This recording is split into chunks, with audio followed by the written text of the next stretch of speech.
Okay, so we're gonna just learn a few stretches that are gonna help you out with preventing headaches. So these might be helpful when you have a headache, but these are really gonna be helpful for you to prevent headaches. And these are especially applicable to people who might do a lot of computer work, might be on their phone a lot, might drive a lot, might have postural issues, just they tend to around their upper back. This is called kyphosis, when people's upper back really rounds and then their neck hyperextends. It's a kyphotic spine. I can't even really mimic it because I don't have the right body, but those people tend to get a lot of headaches.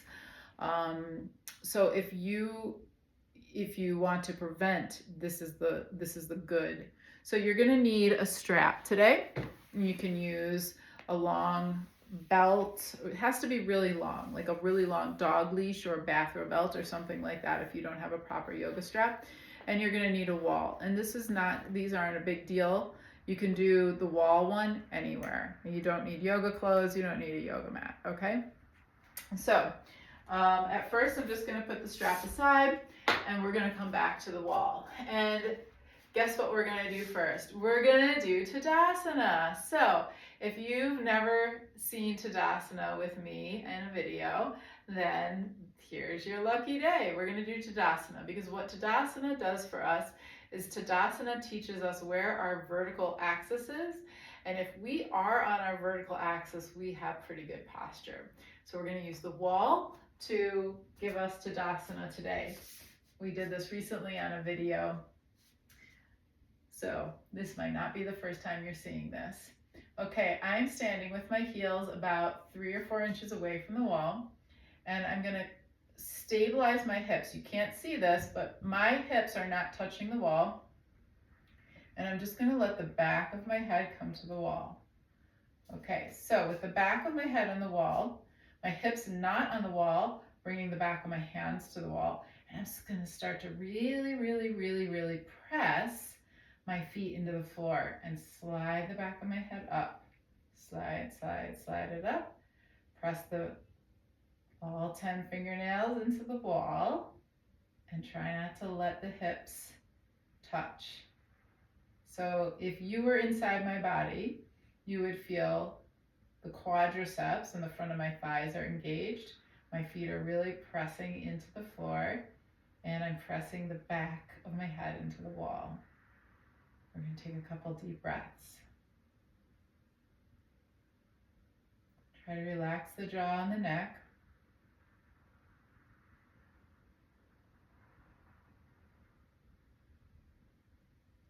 And then release, and just let yourself float away from the wall. The weight will probably be on your heels. That's appropriate. This might feel a little bit weird to you, but I hope you also have a sense of lightness. So just memorize this feeling in your muscle memory. This is Tadasana, and this is you on the vertical axis. So this is you with a really open, good posture. So this alone, integrating this posture into your body alone, will help you prevent headaches.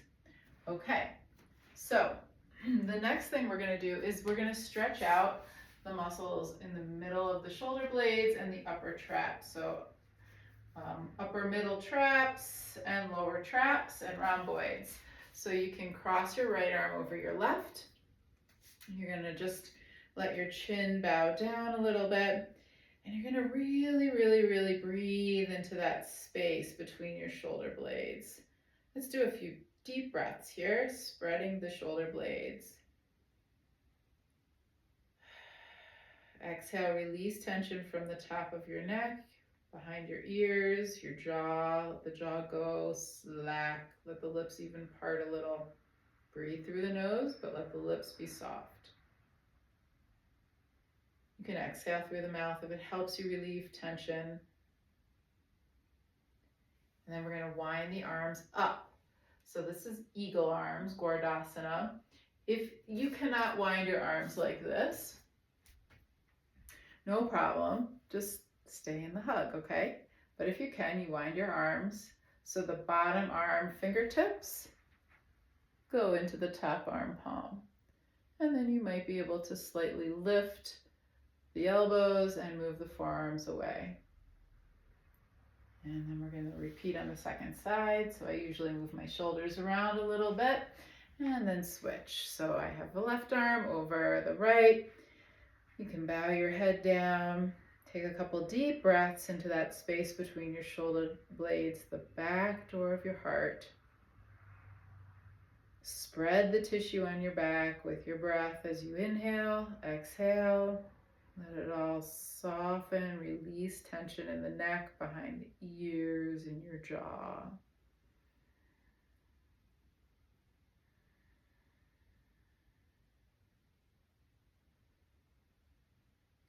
And then we're going to wind the arms up. Tadasana, eagle arms. And again, I've got the bottom arm fingertips in the top arm palm. And if you can't quite make the wind, then you can stay in the hug. And release.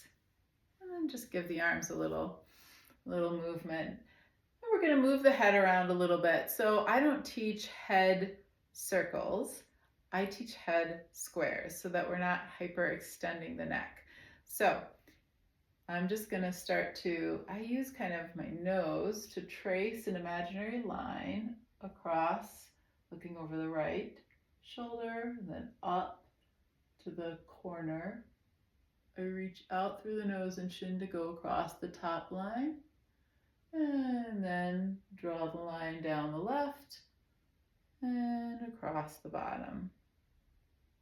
So do this a few times in each direction. I know it's tempting to do circles, and maybe that feels good to you, but sometimes we can, hyperextend or hyper stretch and flexion when we do the circles. So I just like this better because I think that this keeps the neck in a healthy range of motion. Okay, so go in the opposite direction. Same amount of times. You can be breathing here. It's normal to hear some little Rice Krispie sounds in your neck. Don't worry about that.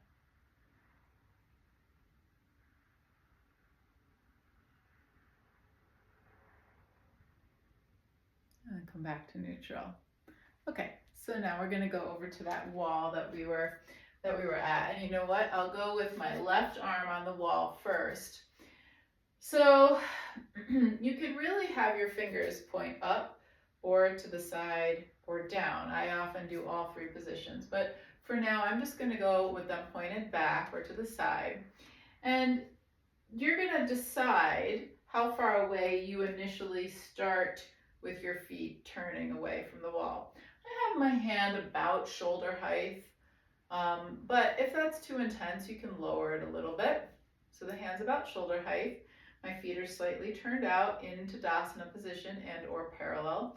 And then I'm going to open up my right arm, and using my feet, especially my left foot, I'm going to start to turn my body away from the wall. So I kind of think of my right arm like a rudder, like a boat rudder, and it's sort of turning the body, bringing the shoulder blades together, feeling my sternum, chest bone lift. And then I'm going to press the fingertips, the finger pads into the wall. Press and make sure that I'm not letting the elbow drop so the tricep is working. And then I'm going to imagine that I'm pulling all of the bones of the arm away from the wall. And then if you want, you can augment this by turning the head a little bit more to the right so you get a stretch. You can also tip a little bit. I tip up, not down, tip up to the right. So if you're a desk worker, this is gold. Do a lot of work with your hands, also gold. Okay, let that come down gently, just feel the effect for a second, and then move on to the second side. Okay, I've got my right hand against the wall. My feet are somewhat turned out. The amount of turnout depends on you.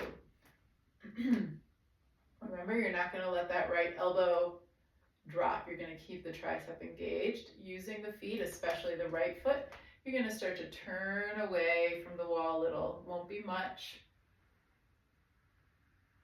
And you're going to use your left arm kind of as a rudder. So drawing the shoulder blades together, lifting the chest bone, and then you can turn the head to look over the left shoulder, and or you can also tip the head up to the left. And remember, we're going to press all of these right hand pads, finger pads into the wall, and then pull all the bones away from the hand.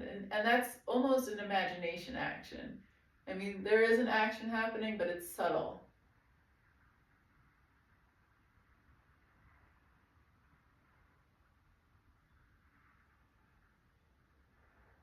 And release. And come back. And just take a soft Tadasana, so you don't have to do it too crazy firm. Just bring the weight to the heels, feet parallel. Feel the body. Okay, good. Okay, so grab that strap that you had set aside for yourself. We're going to open up the arms nice and big overhead. And here's the deal with this. You want to have as much space between your hands as you require in order for your elbows to stay fully engaged so that you're not bending the elbows at all. And as we let this strap come down behind us, if you find you have to bend the elbows, then just open your hands up wider. I'm going to pause here at the point where I start to really feel the pectoral stretch most pronounced. And then start to let the arms drift down. Let the arms fully relax, and then we'll go on a return trip. Inhale, and let the arms come on up. Good. And then one more time, exhale. Bring the arms back behind you. And this time you're gonna bring the hands together on the strap. You might have a couple inches of space between your hands. Bring the weight to your heels again. And again, my elbows are in full engagement. I am not letting the elbows bend, because then what happens is if I let the elbows bend, that turns the shoulder in, So this misses the point. If you're doing this, you're actually hurting the problem, not helping. You want to externally rotate the upper arm. Extend the elbows fully. Bring the weight to the heels, stabilize the pelvis, lift the chest. So I know this feels like it might be bringing tension to some of the muscles that we want to relieve, but it also opens up the front. And by the way, part of the problem with headaches is that when we have headaches, we are storing toxins in the muscles and they are lacking circulation. So if you're contracting the muscles that are part of the problem, then you're bringing blood supply, and then that's going to help move those toxins out of the muscles. So it's okay to contract the muscles.